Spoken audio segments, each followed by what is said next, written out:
Are you ready to grow your financial practice to heights you've never imagined? You're listening to the Elevated Advisor Podcast with your online business mentor and host, David Scranton. Each week, you'll learn Dave's secrets that have helped him become one of the most successful financial advisors in the country. So are you ready to become an elevated advisor? The Elevated Advisor Podcast starts now. And a great big welcome to this week's episode of the Elevated Advisor Podcast. I'm David Scranton, your host, and today we have a great topic.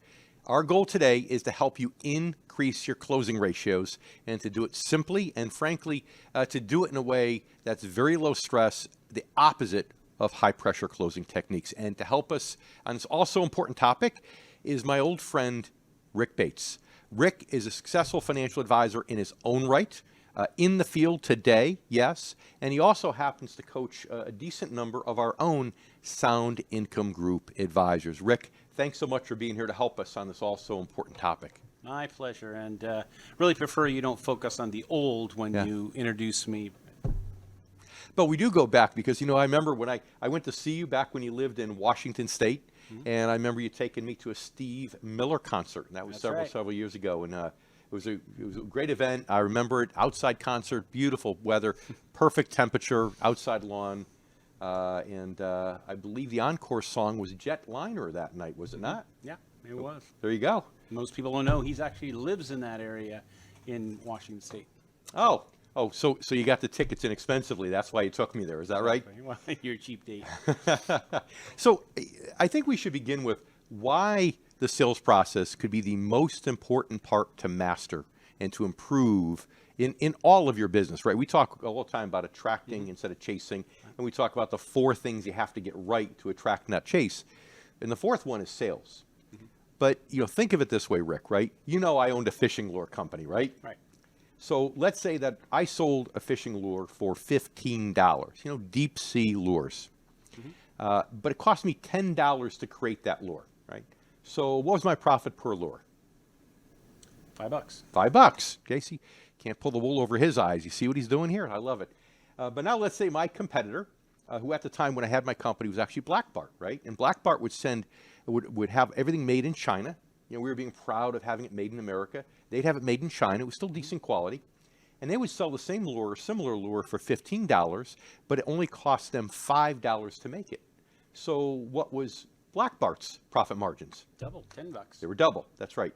So now if I have umpteen dollars and I want to spend them to grow my lure company, what's the first thing I do? Is it just spray money on all different marketing channels to sell more lures, to make more $5 bills? Or do I first try to figure out how I can get my margins per lure from $5 to $10? And then once I've done it, then invest the money in marketing knowing that it'll be more profitable. Seems like a no-brainer to me. It's the second. That's right. You have to focus in any business on your profit margins first before you spend a lot of money on marketing. And the problem is in our industry, oftentimes we don't do that. We'll spend money on marketing. And oftentimes our firms, whether it's our broker-dealer or RIA, our FMOs, NMOs, we'll say, well, just you want to make more money, you have to spend more money, right? And the reason is because a lot of those firms make money on our gross number. They make money on the revenue that comes in, right? How much commissions that we get gross revenue into our own company, or how much fees that we get gross revenue into our own company. Whereas, they don't care if we bring in $1 million. They don't care if we spend $100,000 to make $1 million, or we spend $900,000 to make $1 million, right? Because they're earning on the million. They're earning $1 million, right? But we care, right? Absolutely. We and our families care because there's a big difference between $100,000 and $900,000, right? Yeah, the net profit is what we care about. That's right. So in the financial service industry, maximizing your closing ratios is like maximizing your profit per lure. And once you maximize those profit margins, then you can have the confidence to know that whatever happens in your marketing campaign, you will make money on it. Case in point, I remember one time being in the Northeast. You were in the Northwest, right? I'm in the Northeast where I started, and had an event, and we had all kinds of bad weather that night, right? But it was kind of unpredicted. We couldn't cancel the event, so I had one couple show up. One couple, right? So now most of you probably would have canceled that event and said, well, I'm not going to do it for 2 people. Well, I went in there saying, you know what? They're mine. Okay, they're mine. I'm going to get a new client tonight. And I sat down with them with 100% confidence knowing that I'm going to get that client. And even that event where I spent a bunch of money on mailers to a workshop and everything still was profitable. Okay? And that's why it's so important to maximize your profit margins before you go spraying dollars all over the place on marketing. Okay? Makes sense. I'm preaching to the choir. I know you know this, right? So, okay. You're in the saddle coaching advisors all the time in addition to your own business. So tell our listeners, our viewers, what, in your opinion, is the number one mistake that advisors make to mess up a sale? Well, I think it's basically offering a product solution too soon. Too soon. Yeah. And what's your definition of too soon? My definition of too soon is before they're a client. You never want to give a solution before they've signed on to be a client. We shouldn't be doing work before we've been hired. Now understand what Rick is saying here. He's saying that you need to figure out a way to make them a client before you start talking about products, solution, you do a plan for them or anything else. So we'll talk about a little bit about the nuts and bolts of that in a few minutes. So tell us more about that. Okay. Well, if you think about it, when somebody comes to you, they understand they have a little problem. They're coming into your office. You've got this product solution that's literally, it's this big. This solution you have, it's big and scary, and they've got this little problem. What are you going to focus on, the big scary thing or the little thing? Think about it this way: if you had a lion sitting there and you had a house cat sitting next to that, you're 10 feet away. Which one are you going to focus on? Yeah, you're going to focus on the scarier thing, the mountain lion. That's exactly. Right. That's right. So it's our job then to help them understand that the problem they have is actually much bigger than what they think it is. And it's not that we're telling an untruth or lying. Most people, when they come in, they don't understand the enormity of their problem or the implication of that. Yeah. So once they see the enormity of that problem starts getting bigger, and now this problem is this big, and your solution now is the little house cat. So now they focus on the bigger, scarier thing, they focus on which is the problem, not right. the solution. Right. So that's obviously the secret then to being able to get people to hire you as an advisor without talking about your product solution. Correct. Yeah.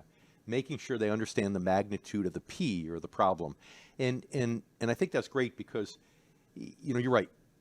Change for most people is scary, right? So you may think in your mind the problem's this big and this solution is a simple little change, right? But in their mind, they don't realize how big the problem is. They may think it's a problem, but they haven't thought through the entire implication of it over time. So in their mind, the problem's this big, but change, this big solution, is this big, scary, hairy thing. Yeah, we're very familiar with the solution. We deal with it every day, so to us, it's not a big deal. But to them, if you think about it, it's maybe the first time they've even heard of this, and so it's something new. So can you give us an example when we talk about implication, right? What we're talking about here, by the way, is something after the book from Neil Rackham called Spin Selling. Spin is an acronym which talks about the 4 different types of questions that you can ask a potential prospect. The S is situation questions. So those are the questions that are just kind of basic fact-finding, quantitative, right? The P is problem questions, where you're trying to show them they have a problem. But then part of the secret sauce, according to Neil Rackham, and I know we agree, is that going from the P to the I, from the problem to showing people, okay, what is the actual implication of the problem? In other words, not just some professorial thing on a whiteboard, but there's a living, breathing implication to them and to their goals if they don't solve it. So can you give us an example of that? If you think about it, let's go with the S. The S is a situation. Okay, the S is you have 80% of your money in the market. Okay, the problem could be what if we had a 50% drop in the market? Right. And so the implication is that, and it's different for every person, but the implication could be that, I might not be able to retire yet. I might have to work another 7 years. So situation, how much you have in the market, 80%. Problem, gosh, if we have another 50% drop, you lose 40% of your money, half of the 80%. And then the implication is, now that means you have to postpone your retirement. Exactly. Great. So number one problem, the number one reason financial advisors lose sales, again, is because they provide the product solution too early. Correct. Right? Before they become a client. So some might be listening here and saying, well, how are you going to make them a client before we have to have a product, we've got to have an application, we've got to have something to fill out.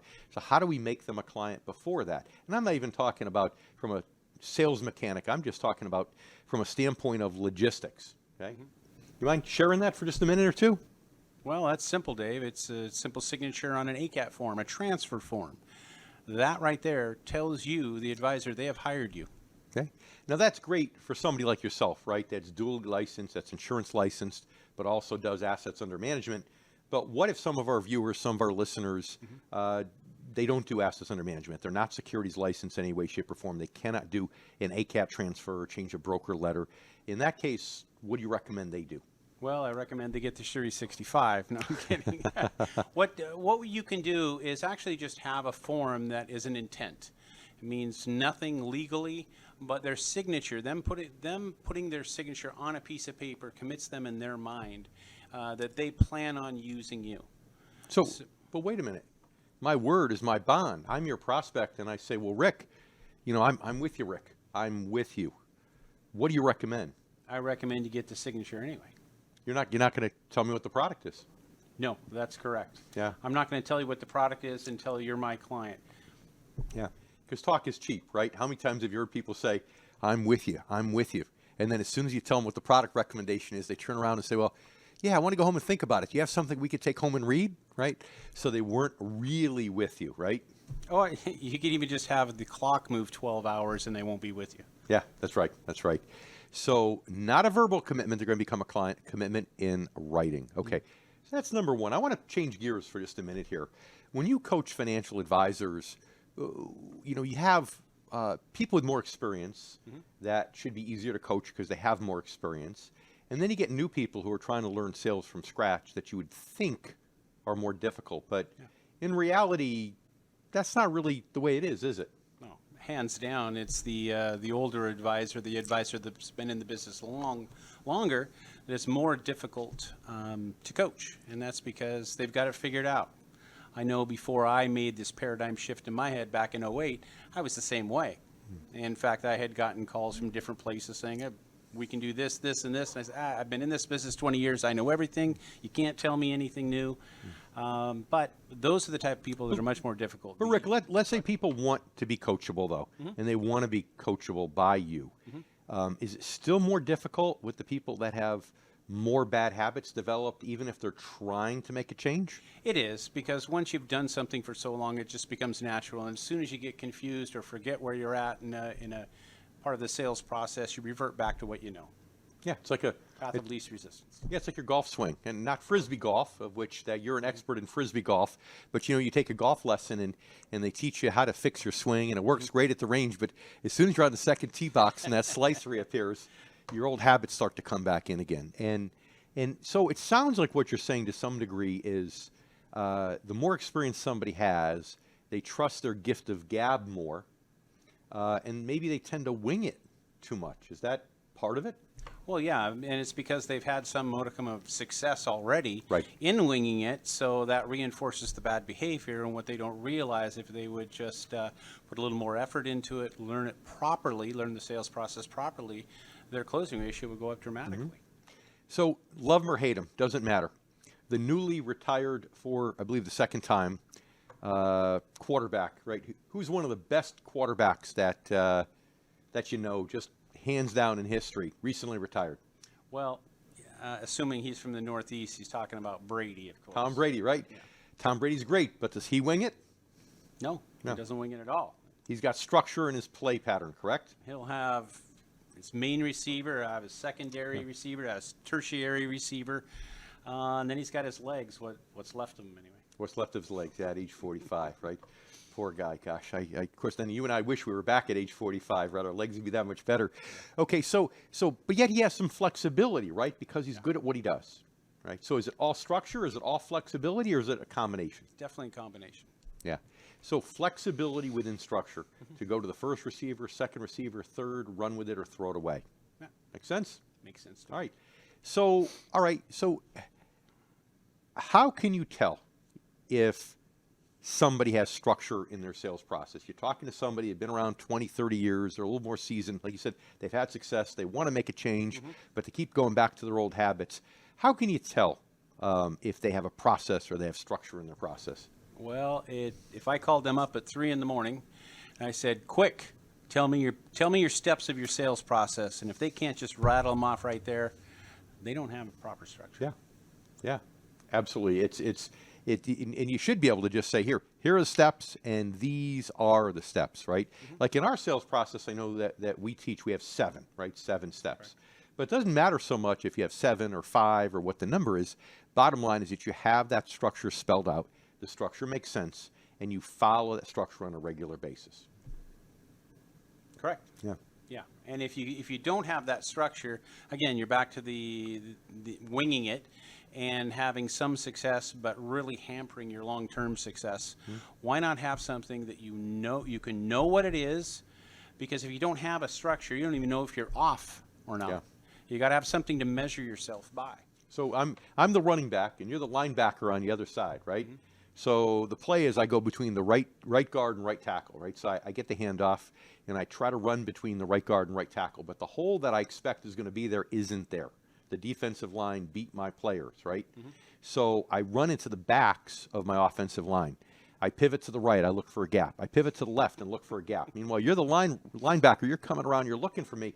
If I keep pivoting, what eventually happens? You're going to get your head taken off. That's right, by you. You. That's right. And that's what our prospects do. Our prospect, metaphorically, will take our head off. If we spend too much time looking for the gap, we look like we're indecisive. We look like we don't know what we're doing, and all of a sudden we lose credibility. Because isn't it true that we may know the material and be a good advisor, a CFP or whatever, but may not know the sales process? Or we could be good at sales and not know the technical knowledge, right? The prospect's not going to know the difference. Prospect can't tell the difference. That's right. All they know is you look like you don't know what you're doing. And you may be a great advisor, CFP, whatever, every designation in the world, but at the end of the day, if you don't know the process and you spend too much time spinning looking for the gap, you're going to get tackled. For a loss. Yeah, for a loss. That's right. And, time is your enemy in a financial sale, right? People have only so much of an attention span. In fact, Neil Rackham, Spin Selling, even says that the S questions, the situation questions, are the worst, right? If you ask too many situation questions, people get bored and they just tune you out, right? So time's your enemy in the sales process. So one of the big reasons that I think it's important to know how many steps are in the process is because you have to know where you are relative to the clock. Am I on time? Am I ahead of schedule? Am I behind? Because a lot of people, I think, get to the end of that meeting and they haven't gotten through what they should. And maybe it's because they didn't notice they were off track, or maybe it's just because they didn't have a track. Well, and if you think about it here, if you don't have a particular track to go down, particular steps, you know how it is, advisors out there. Somebody will ask a question, they'll be off for 45 minutes on prepaid burial expenses or something, and if you don't, you'll let them go. If you don't have your steps, you don't have the tracks that you're going down, you're going to get off and be down, and 45 minutes later, you've wasted 45 minutes, and they've lost their attention span. So when you finally remember, oh, I better get back to this, it's over. You better have that at the beginning so you know and can help when they start straying a little bit, you can bring it back on track. And that's a great point, because if your goal is to stay on the P, the problem, not the S, the solution, and to get them to realize that the problem is a lot bigger than they think, right? Which is important because, right, if you're going in for elective surgery, you're going to want to know everything about it, right? You're going to want to know if there's a scar, how much pain you're going to be in, how long it's going to be before you can go back to work. In my case, in your case, maybe how long before you could play Frisbee golf, right? That's right. And you're going to want to know all this stuff because it's elective, right? But Rick, if you're lying on the ground in a car accident, God forbid, and you're bleeding to death, are you going to be interviewing the surgeon as to whether he's going to use stitches, staples, or surgical glue to put you back together? No, I'm going to say, Doc, just fix me as quickly as possible. Please, however you need to do it, I don't care. That's right, because the P is bigger in that situation than with elective surgery. But you made a good point a moment ago, right? If your goal is to stay focused on the P, on the problem, part of the issue is that sometimes prospective clients will take us off the P on the solution. Most times. By asking us about, let's say you want to sell financial tools, financial products, right? Whether it's annuities, whether it's assets under management, you name it, mutual funds. And they start asking you about Medicare supplements. They start asking about long-term care, or gosh, do I need a living trust? So it's bad enough when they take you off track, Yeah. right? And your job is to get them back on track quickly, right? But what's even worse than if the prospect takes you off track? You take yourself off Yeah. track because there is no track. You're gonna take yourself off track every time by definition if there is no track. That's right. But at least if you have a track and you go off, you can recognize it and get back there as quickly as possible, waste as little time as possible. And some advisors fall in the trap of wanting to show people how much they know, right? So you want to immediately just do a deep dive as soon as they mention a living trust or Medicare supplement insurance to show them how smart you are, right? But we all know that the prospect doesn't care how much you know until they know how much you Care. That's right. That's right.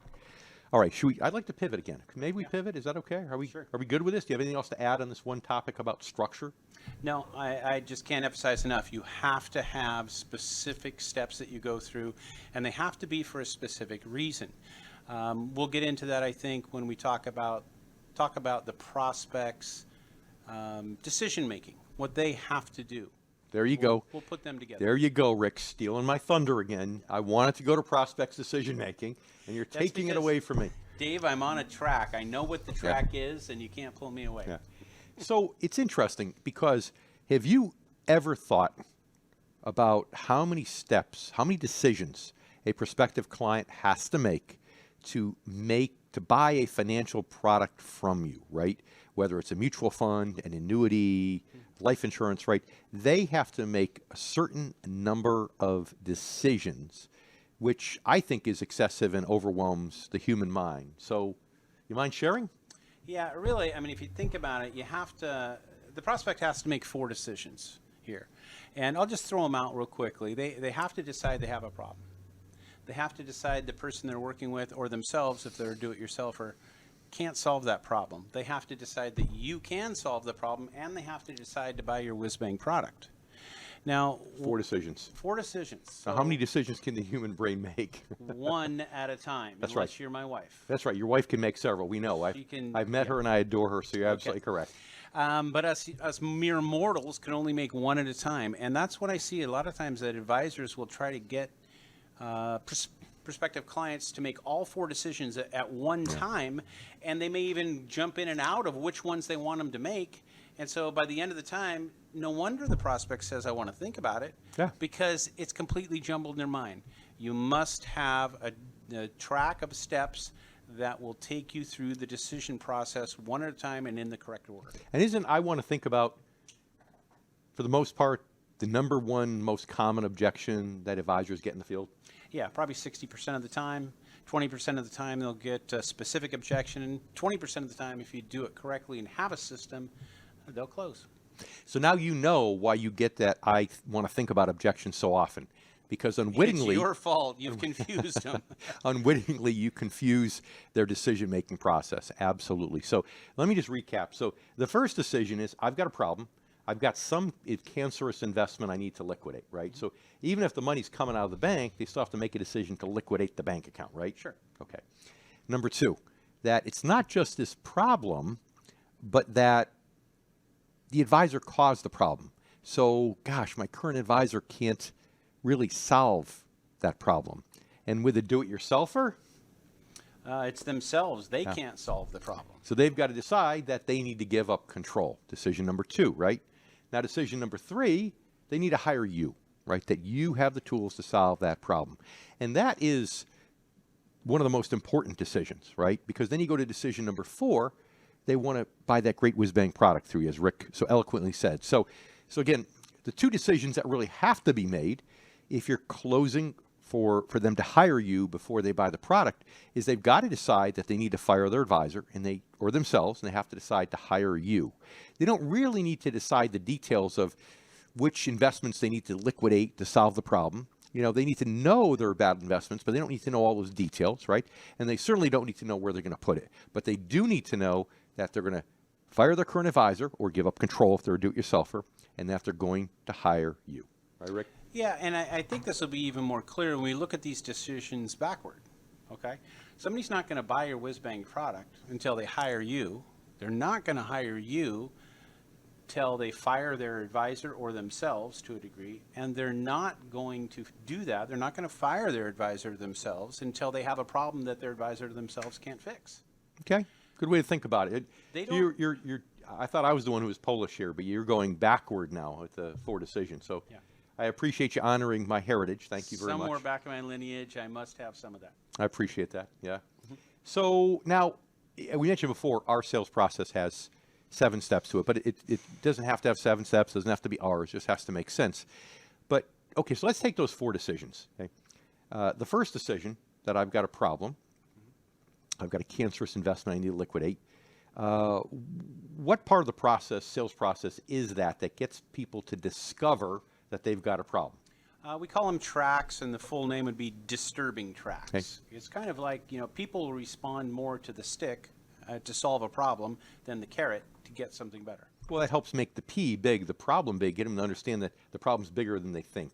So they don't, unfortunately, bury their head in the sand, which, unfortunately, people often do, not wanting to face the problem. So, okay, the first decision, you have to have tracks to run on, right? The second decision now, and this is where a lot of people, I find, fall short. I think you probably agree. You tell me otherwise, but is that getting the current advisor fired. And to do that, you have to have a what? You have to have a wedge, and this is, I would agree. This is definitely the toughest step to get through, because if you think about it, somebody may have been working with this advisor for 5 or 10 years. Smart person, the advisor's a smart person. Now we've pointed out this problem to them, and they have to think, my goodness, I know my advisor's an intelligent person. How could they possibly not have seen this problem before now? It's so obvious. And really what it ends up coming down to is that it's the advisor's business model doesn't solve the problem, or worse yet, like you said earlier, might have caused it. Right. Okay. Right. That's right. And yeah, it's in a wedge. If you think about how a wedge looks, right? A wedge looks kind of like this. It's got a point, and then it gets wider and wider, further apart. And the point there, the metaphor, is that when a prospect is first listening to you, you're having a first meeting with them. They're listening, and they think you're smart, but they know that you're an advisor, and their existing advisor's an advisor, right? So they're at the same point here on the wedge. There's no difference. The wedge hasn't opened up yet. Only once you help open up the wedge, where they realize that you're up here and their current advisor's down here in terms of knowledge, only then will they say, wow, that gap's big enough. I need to consider making a change. I need to leave my advisor. And the art to the wedge, is, do you want to get in there and say nasty stuff about the incumbent advisor? Is that what you want to do? No, we don't know. That advisor might be a great person, might have their best interest at heart, but it's the business model that doesn't solve the problem, or like I said, worse yet, causes the problem. So you can use analogies. We go back and forth, analogies and wedges, but everybody knows there's different disciplines in the medical field. In fact, if you had back pain, you went to 3 different doctors and got 3 different diagnoses and recommendations, you'd have to think, well, why is this happening? Right, right. But at first it might seem strange. It seems strange, but then you look and go, oh, this doctor's an orthopedic surgeon, this doctor's an acupuncturist, and this doctor's a physical therapist. Now does it make sense? Yeah, what most people don't realize is there are different disciplines within the financial industry, and it's up to us to help them realize that.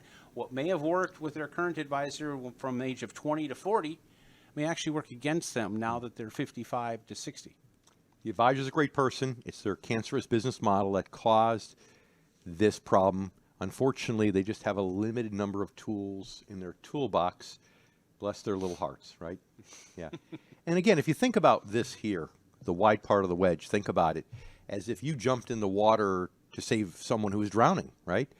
The first thing that person would do when you approach them as a lifeguard is that they would try to do what to you? They would try to push you down to save themselves. Wait a minute. You're saving their life. You're the lifeguard. Why are they going to push you down? That doesn't make any sense to me, Rick. What's going on here? They're not trying to push you down. They're trying to push themselves up. Okay. All right. So I get it. So they're trying to push themselves up, and basically by using you as leverage, there's an equal and opposite reaction. And that's why you start at a point, and then the top goes up, the bottom goes down. Again, wedging, the secret to getting the incumbent fired. So that's the second decision. The first decision, you need track. Second decision, you need wedging. And third decision, to hire you has to be what step? Your commercial. And I remember when I started with Smith Barney way back in the 80s, we were taught to go in and tell them how great Smith Barney was right at the very beginning. Right. And we make money the old-fashioned way. We earn it. And you puked your commercial all over those poor, unsuspecting prospects, didn't you? I'm sure they knew it was coming. They just didn't know it was happening right at the beginning. Well, until they have a problem, until they realize they have a problem, until they realize their advisor can't fix the problem, it doesn't matter about you at all. Yeah. And what's interesting is in our process, why don't you mind just telling the viewers and listeners what has to happen before you would give your commercial to a prospect? They have to ask me for it. Have to ask for it, right? I'm not going to just vomit my commercial on them without asking for it. If they want it, I will give it. If not, I will not. If you're in that car accident, God forbid, you're lying on the ground bleeding to death, do you think you'll ask the surgeon to put you back together again? Yeah. So again, if the P's big enough, they are going to ask to put you back together, and that's how you get to the third part, which is where they decide they want to hire you. And the fourth part, we're not even going to talk about because it's simple. The fourth part is, if you think about it, once they hire you in writing and they move assets to you, for the most part, they're going to do whatever you ask them to do because they already hired you. They trust you. Okay. For the most part, I would actually take it quicker. I would take it further than that. After doing this literally hundreds into the thousands of times, I've never had somebody sign an ACAT form, transfer assets to me, and not buy from me. And not do the allocation you want. I know. I agree. I totally agree. So I want to pivot one last time because, as you know, on this podcast, we're always talking about attracting, not chasing, right? This is the biggest thing I talk about, you talk about now. And attracting, not chasing, all the way from the start to the finish, right? So you've got to have a model that differentiates you from your competitors. Right. That starts the attraction process. And then you've got to be branded with that model. That accelerates it. And then you've got to have a lead generation system that's attraction-based, not chasing-based. That accelerates it even more. And then the sales process has to continue the attraction. And the sales process is where most people fall off the horse, right? They lose their posture. They lose their posturing, and instead of attracting, that prospect feels like they're being chased. And then once the prospect feels like they're chased, proverbially speaking, they start to run. They start to put their guard up. And then it's almost impossible for the advisor to get that attraction back. Well, think about it. If you were walking towards somebody in an alley, and they were walking towards you, and then you started running at them, chasing them, they don't know why you're chasing them. They just know they don't want to be there. They're going to turn around and run. They're going to run. Yeah. And are they going to decide after 100 yards to say, oh, I probably shouldn't run. I'm going to go back? No, they're gone. Probably not. Yeah. Probably not. They're running. If I disappear through a doorway, they're not going to come looking for me because it's almost impossible to get a chasee to become a chaser. So I'd like to finish with some of the most common things, Rick, that people do to mess up the attraction process in that fourth and final step, which is the sales process. Give us a couple gems. Here's one. Too much small talk. People really don't care about your grandmother's Dahlia collection or anything like that. They don't care about my disc golf. I know they should, but they don't. Your doctor doesn't ask you about that stuff, does he? No, he sure Your lawyer doesn't, right? So too much small talk. Yep. That's what you want to avoid. Giving too many free meetings. Just because you schedule another meeting with them doesn't mean they're coming back either. Don't get that. Don't get in the habit of just kicking the can down the road. Setting another meeting it means that they're getting closer to a sale. Don't give too many free meetings. But hold on, but I locked them in. If I just punt to another meeting and I lock it into my calendar, I've locked them in, right? Unless you take one of those lures from your old company and hook it in them and continue pulling it, they're not coming back in. We come into our offices on Monday morning, check the voicemail, and there's the call. We're going to go ahead and cancel our meeting on Tuesday. Let us give you a call when we're ready, right? Yeah. So we didn't lock anything in. But Rick, surely, right? Now I sound like the movie Airplane. Surely, Rick, we have a better chance if we book another meeting than if we just don't book another meeting and let them go, right? No, and quit calling me Shirley. Continue. No, you really don't. In fact, I will not book another meeting with a prospect unless I really feel that they're 90% with me. That they may say they want to think about it, and I have to use my intuition at that point and think, are they really telling me the truth? Do I think they're telling me the truth? If I think they are, and we can set a meeting within a reasonable time, within a week, unless there's some other reason, like they're going on vacation, they're not with me. I'm not going to, if I don't think they're with me, I'm not going to set that appointment. Don't fool yourself. But isn't my chance of closing them higher, at least if I set another appointment, than if I don't? It is not, and that seems counterintuitive, but I want you to, if you get nothing else out of this, try it. Only set the appointments with people that you really think they're telling you the truth, that they want to think about it. Don't set them with anybody else. People want what they can't have a lot of times. Right. And sometimes what you'll do is those people that may be 50% with you and you don't set another appointment because they're expecting it, they'll kind of think, he wasn't pressuring me. Maybe I need to do this. So you will come out with a higher success ratio if you don't. So it reminds me of that old 38 Special song, right? Now I know you were, wait a minute, you were a singer in a band back in the day, in your high school days, right? Did you ever sing that 38 Special song, Hold On Loosely But Don't Let Go? If you cling too tightly, you lose your hold? Totally out of my range. Out of your range, I kind of thought so, yeah. But yeah, so think about that as a swing thought, so that you're holding on, holding on loosely, you're not letting go, but you're not clinging too tightly. Because if you cling too tightly and you grab their arm and you think you're going to pull them back in your office vis-a-vis another appointment, think about what happens. If I grab your arm and start pulling you toward me, you're going to pull away. But if I take my hand in your hand and I push this way, which way are you going to push? I'm going to push back. Yeah. Isn't it funny? If I try to pull you toward me, you're going to pull away. But if I try to push you away, you're going to push toward me. People want what they can't have, right? So what do we have? We have too much small talk, right? We have the one we talked about earlier, vomiting your commercial, right? That's what salesmen do. You learned that lesson back in your Smith-Barney days, starting in the mid-'80s, right? You have kicking the can down the road to too many appointments. What else? Well, let's see. What you could do, there's lots of different things out there, but what you could say is doing proposals for free would be another one, right? Well, that kind of fits in with too many appointments. But yeah, we don't do any proposals before they become a client.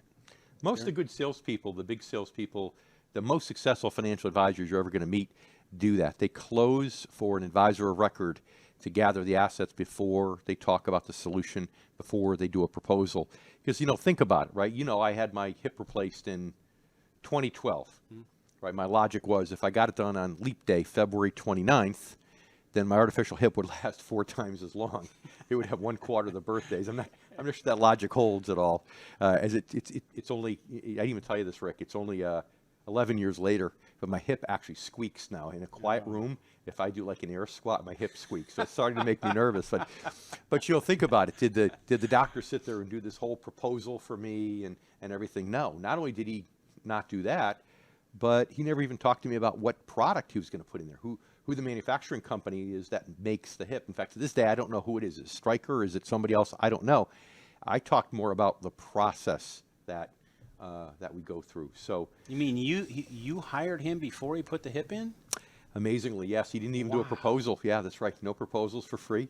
He didn't talk about product, right? He talked about the process and all that. So bottom line is there are a lot of things that you can do to ruin your posturing, to take somebody that you're attracting and all of a sudden have them put their guard up and, metaphorically speaking, start to run from you. So now you go from being the chasee to the chaser.